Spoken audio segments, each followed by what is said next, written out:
Ready? Box! We're back with a banger of a chapter 1470, called A Dangerous Sign. Alright, so it's round 6, and it says the fight has reached its second half. Mind you, this is a world championship match, which means they go for 12 rounds. So, we're in the second half of it. Yes, it's second half, yeah, because first 5 and 6 is a little confusing. I feel like we're still in the first half. The 7th will be the second half, but it matters not. The referee's going crazy, saying the crowd's going crazy. They're all shouts from Ishiba and Rosario. They've been fighting hard. No one's giving up an inch. The air is thick with tension. They're going hard at it. Now, we get back to the fighters, and we see the first shot is their feet together. They're both stepping down. Now, I think when I first read this, I saw this as Mishiba stepping in is slowing down Rosario stepping. Like, he's not stepping on his feet. He can't get around him, stuff like that. That was my initial thought when I saw this panel. And then the next, we see Rosario throw a punch. And the impact looks like he threw an elbow as well. But for right now, we can just call it a punch because it's never really addressed. But the impact does show that he could have thrown an elbow as well. And now, Rasheed was still going for his body. Rosario parries the blow, throws a hook towards Rasheed's face. Rasheed throws a 1-2, and Rosario bobs under both hits and throws an uppercut. Now, Rasheed backs up a little bit and dances to Rosario's right. This is a good strategy for Southpaws. He's going towards his right, so get out of his range of motion. Rosario gives chase, and you see a panel of his eyes looking straight at Mishiba, and he throws a right jab, but it's just Mishiba just narrowly weaves right by it. And the next panel, you see that Mishiba's foot is outside of Rosario's, showing he has a dominance in the boxing match. One of the ways you can have ring generalship is just controlling the ring itself, because ring can actually play a good help in any fight. Like, think of even like if you read Ashita no Joe, the kangaroo punch, when he backs up and throws it, using the ropes as a spring, and Wally as well, springing off the ropes to dodge quicker.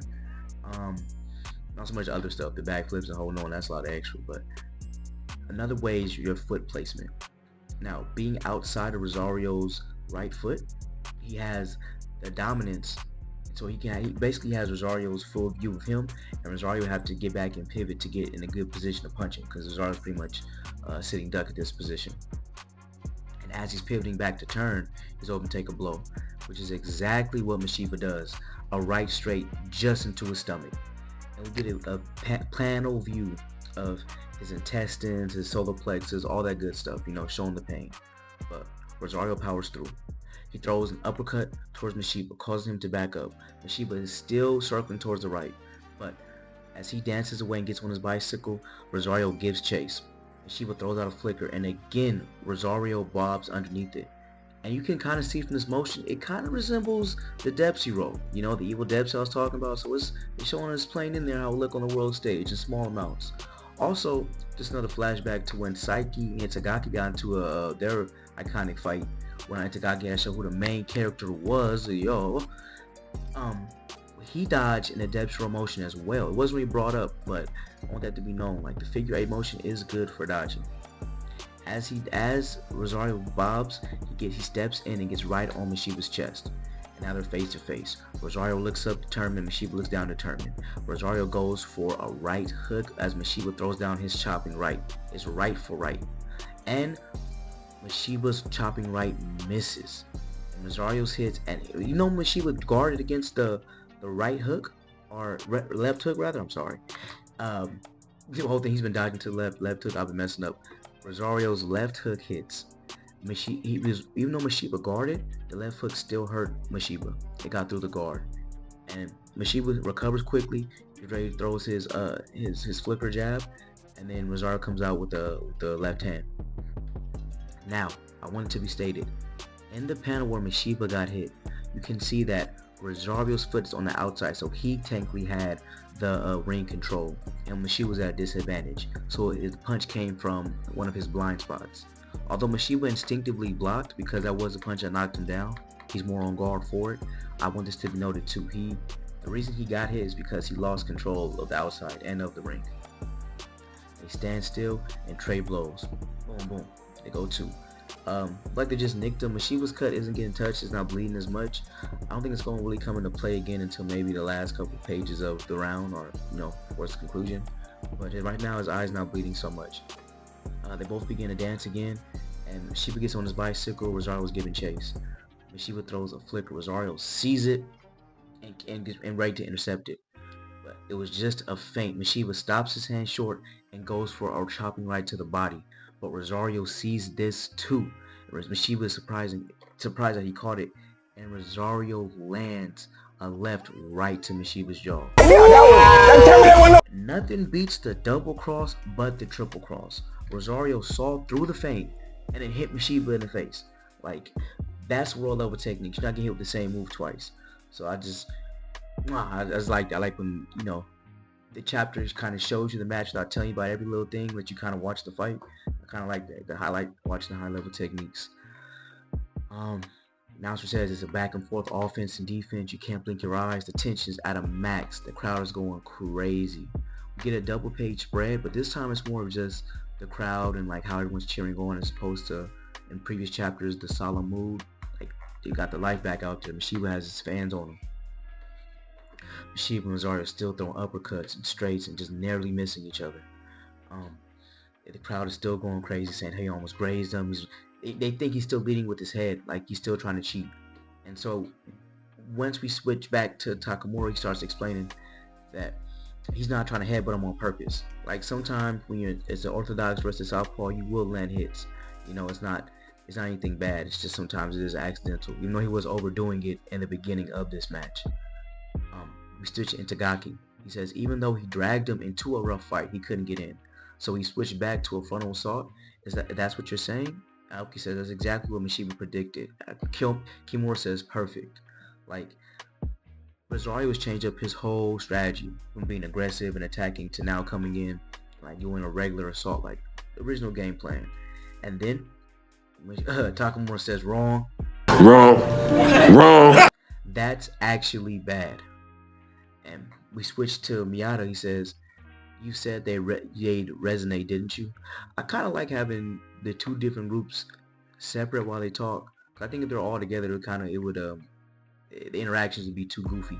So I kind of like having the two separate as they talk. But Miyata says, "Actually, Mashiba refused to get on the same wavelength, so Rosario was the one who had to force the resonance." And Sino says, "Force him to resonate with regular boxing?" And Mashiba just knew how to with him on instinct. "Well, if you can't foul, then to be scared of." And then Sawamura chimes in. They're trading punches at a distance close enough for a headbutt to land, which means he's able to push in that far. And now the stress has hit everyone. Miyata jumps in. That last counter. It may have failed, but the timing was perfect. Push back Takamura. The distance is Rosario's turf. If he keeps letting him push in like that, and he gets to try as many times as it takes, push back to Miyata, then eventually it'll strike home. We see Kumi and we see Ippo holding each other again. Shout out to my mans. We see Rosario thinking to himself, just push in close and I'll definitely shoot right through him. After this left and that gap before his right, eat this, and he loads up a powerful right. And that's where the chapter ends. It says next time a color spread. Alright, so first off, chef's kiss. This chapter showed high level boxing techniques and didn't say a word. I love when it does that.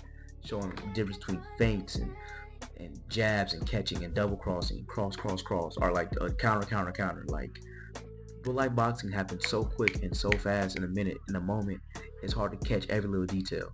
And when it does little moments like that, I really do enjoy it. Because from the outside looking in, the fans think it's just like a going back and forth. But for fighters, seeing those small, like, with split second acts can make or break the match. Can make sure see if you get knocked out or not. But I like how this raised attention one more time, because now Rosario's not cheating. He's fighting the right way, but he is getting closer to Mashiba. I think the training we did with Ippo is going to come in clutch now, because Rosario is going for the counter. He's going for a counter that's going to be very, very bad. And I think the stress that Sawamura was feeling wasn't that it was a foul, was that he's able to get in closer and closer every time. I think in the next chapter, Mashiba is going to get dropped. He's going to get dropped. He's going to get up. The cut's going to open back up. and it's gonna be like the last 3 or 4 we has to kind of just push through.